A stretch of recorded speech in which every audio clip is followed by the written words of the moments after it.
everything aside except for if you're critiquing, I think we should be all set.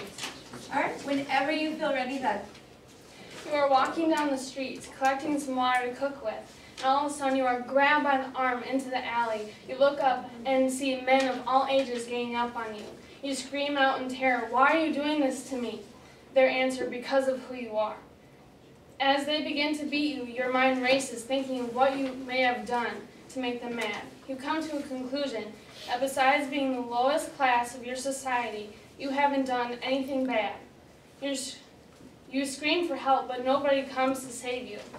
All of a sudden, a police officer enters the alley, and the men stop. The officer asks what is going on. He then looks at you, then at the men, and walks away. Your heart begins to race again. The men start beating you even harder, leaving you feel hopeless. They rip off all your clothes and throw you into the streets. You run in embarrassment as people are laughing and appalled at the sight of you. Even though this is a hypothetical story, this is a type of abuse that is currently happening to thousands of women worldwide. The problem is that there are women in foreign countries being abused every day.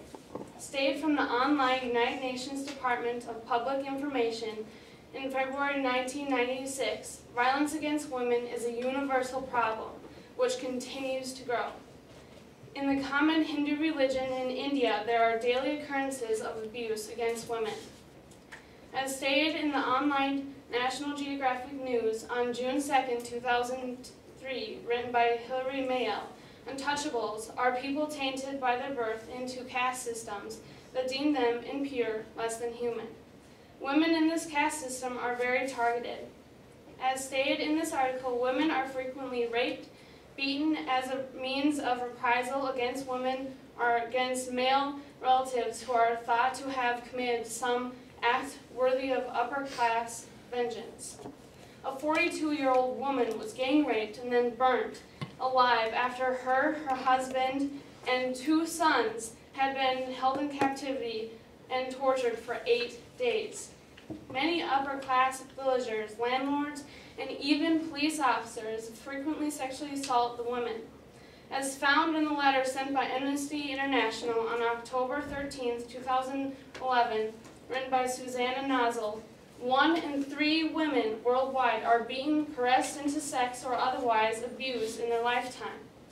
In other foreign countries like Iraq, women are also taken advantage of. As referenced from the radio station All Things Considered from November 10, 2010, the abuse of temporary marriages flourishes in Iraq as women are being tricked into marriages.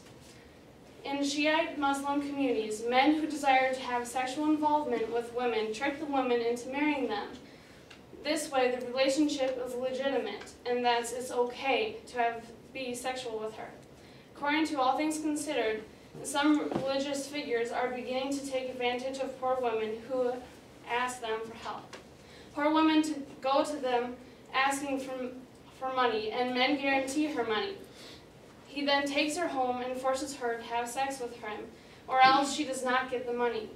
Women interviewed by this broadcast also mentioned that religious officials only stop and help needy women if they are pretty.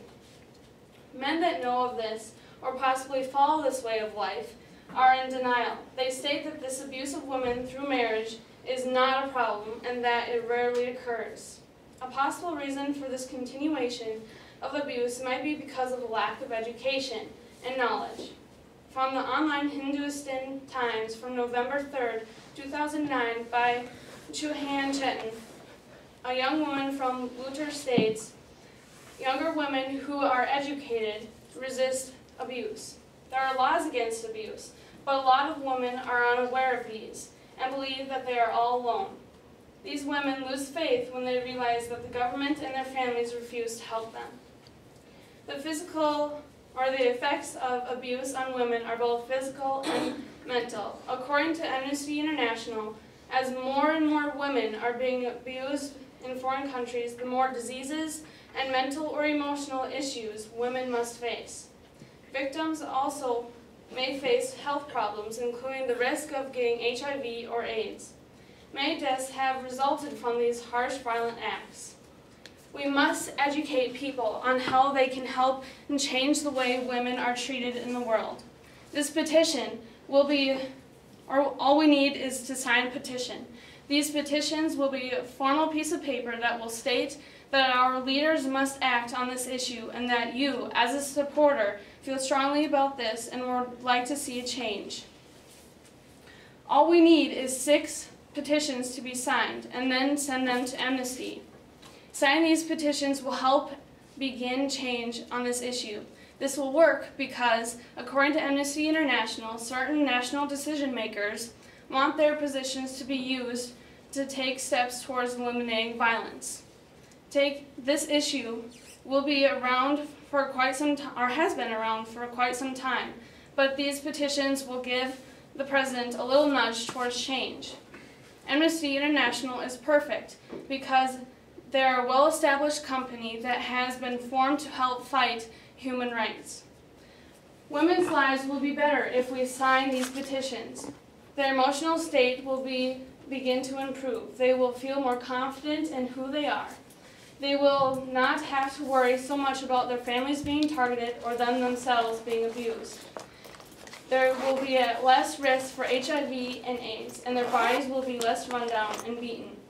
I need you to make this process happen. If any questions, contact me and look up Amnesty International. You can reach me at 320-241-6747, or you can go to amnestyinternational.com. Please let me know if you're interested in getting more involved, or if you are willing to sign a petition. Do not let another woman go beaten to death. You have a choice to sit on your lazy butts, or you can choose to sign a petition and let voices of women around the world be heard.